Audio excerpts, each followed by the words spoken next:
Probably me, Dave. I'm at a conference in Rio de Janeiro. Okay, we are ready when you are, John. Yeah, with our governor. All right, let's. This is a meeting of the Village of Shorewood Hills Joint Review Board. Today is Tuesday, November 4th, 2025. It's 1:30 p.m. Central Time. We're doing this meeting virtual via Zoom. Let's call the meeting to order. Julie, can you do the roll call? Yes. John Imes, Present. David Benferrato,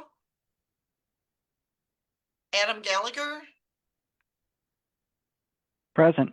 and Maya Pearson is absent at the moment, and we have Lori Grigg Here. presenting MATC. Yes. Present.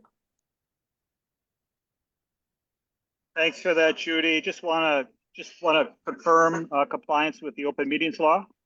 Yes, everything's been properly posted. Splendid. Item 4, election of 5th member from the public at large. I'd like to nominate David Benferrato as our 5th, or as a public at large member. Is there a second to that motion? Thanks, Adam. Adam. Yep. Further discussion on the motion? All those in favor, please say aye or raise your hand. Aye. Aye. That motion is confirmed. Item 5, nomination for chairperson. I would move John Imes as chair. This is Dave Benferrato. I'll Thanks, I'll second Dave. second that. Adam. Oh, Who is our second on that? I'll give it to Lori. We'll give it to Lori since she's doing such a great job stepping up. All I'll right. second that. All right. All those in favor of the motion, please say aye or raise your hand. Aye. Aye. Okay, that motion is also approved. Item 6, approval of the previous mini minutes, October 16th, 2024. Those were in the packet, as well as the tax increment district's annual review 2024 year end, which we're going to talk about in a minute. Is there a motion for acceptance of the minutes? This is I'll Dave. motion I to would accept. oh, go ahead. Go ahead, Adam. I'll motion, Adam. Thanks so much. I'm going to say Dave seconded that motion. Ready to vote? All those in favor, please say aye or raise your hand. Aye. Aye. Aye. Those minutes are approved. Item 7, consider approve the 2024 financial reports for TIF 3, 4, and 5. I know Sonia Crisos here from Vanderwall and Associates. You received the materials in your packet. Sonia, would you like to take the GRB through the information? Sure. Thanks, John. Sonia Kriesel from Vanderwall and Associates. I worked with the village to prepare this 2024 year-end annual report. As a reminder, behind this report is a detailed spreadsheet of all of the numbers that we're using to track tax rates, property values, tax increment, repayment of the MROs on various development agreements. And this report is really the narrative summary that puts all of that into readable form and is a little bit more of a robust annual report than some other communities do, just to keep a tab on trends and important issues that might need to be addressed for each of the TIF districts for Shorewood Hills.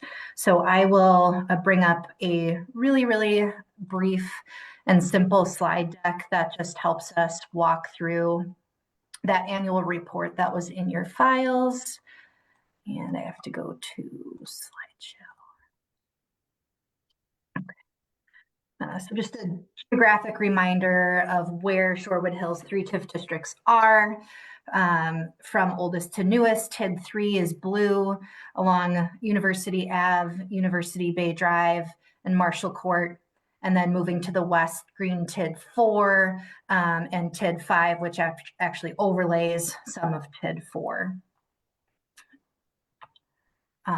As a brief reminder too, for the developments that are active with development agreements and MRO repayment obligations within each of these TIDs.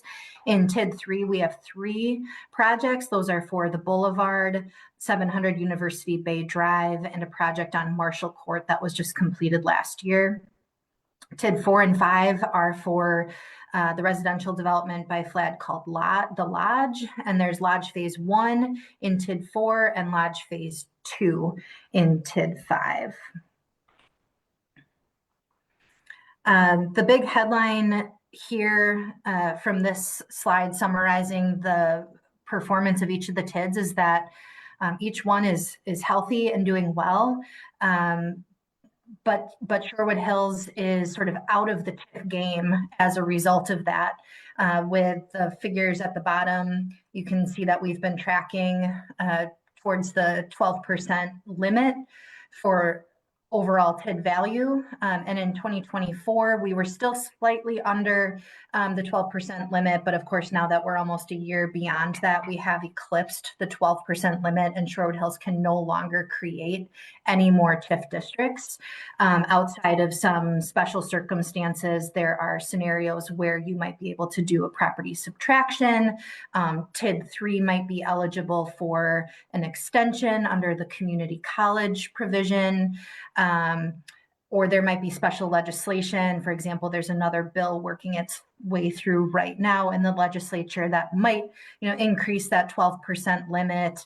There's a workforce housing legislative bill in the legislature right now. So outside of any of those things happening, Sherwood Hills has eclipsed the 12% limit and will remain in that position until one of these TIDs closes.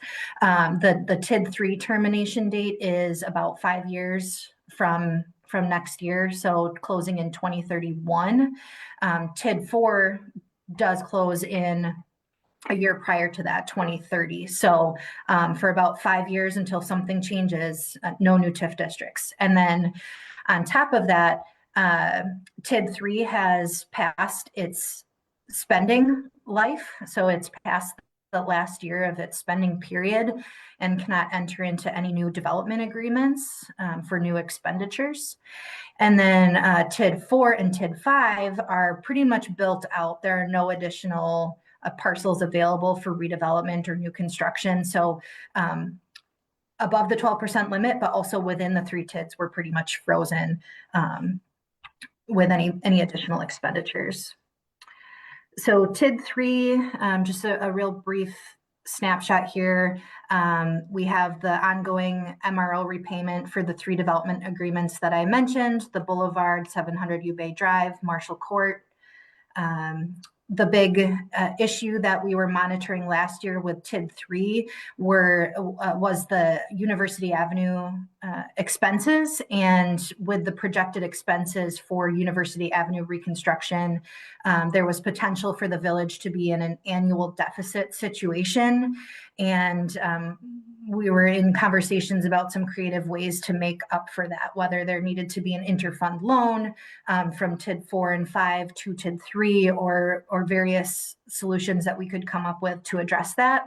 And the good news is that the most recent bill from the city of Madison to the village of Sherwood Hills for the University Avenue reconstruction came in much lower than anticipated. We were projecting almost $2 million for that last bill to come in, and the actual amount was about $1 million. So that ended up putting us into the positive, and we don't have to at this time come up with anything creative.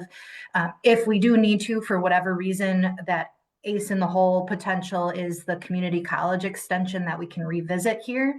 But this seems to be on solid footing moving forward. And that was the big issue of last year's review.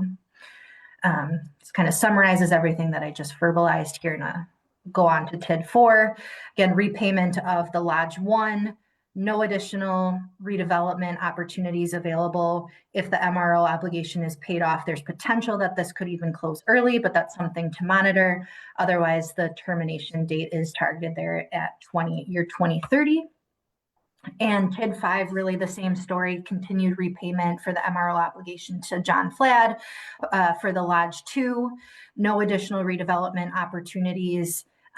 Maybe some potential to pay off the district a couple of years early, but the termination date on TID 5 is a little bit further out to year 2044. I was a little bit behind on the slides there, but that is the verbal summary of the report that was in your packets, and happy to have conversation as needed. Questions then for Sonia?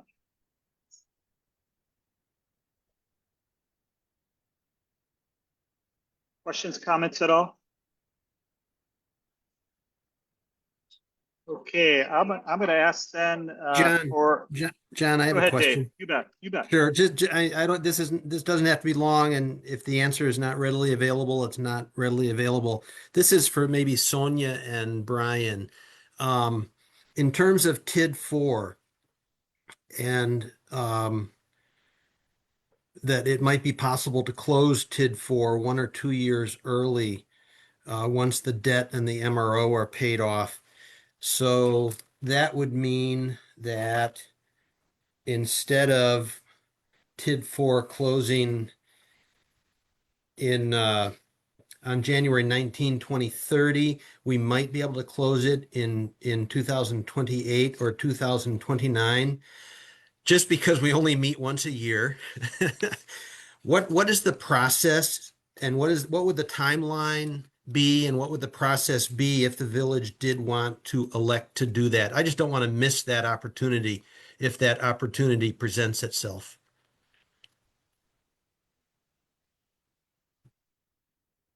Yeah, and knowing that we're a couple of years out from 2028, I think it's something that we elevate on the village's side to our attention towards the end of 26, early 27. Continue to monitor if that MRO is being paid off, or there's always the option to pay it off early, and weigh those factors. But it's something that John and Brian and Julie and Vandewaal will keep on our tabs within the next year and keep an eye on that. Not something that the JRB as a whole needs to be involved in, of course, No. but something to monitor. Glad to know it's on the radar. Thank Yeah. you. Yep, thanks. Dave, is that a good time for a transition, for a motion to accept the 2024 financial reports for TIF 3, 4, and 5 as presented? Absolutely. I would move to accept the 2024 financial reports for TIF 3, 4, and 5 as presented. Is there a second? I see Adam, or I'll was that a second. question? Okay, that's a Nope, second. I'm seconding. Okay, any further discussion on the motion? Ready to vote? All those in favor, please say aye or raise your hand. Aye. Aye. Aye. Right, that motion is approved. Motion to adjourn. So Sure. moved. Motion to adjourn. Okay. Great to see everyone. Enjoy the rest of your afternoon. Safe travels, John. Thank you. All right, thanks. Yeah. All right. Aye. Thanks, Sonia.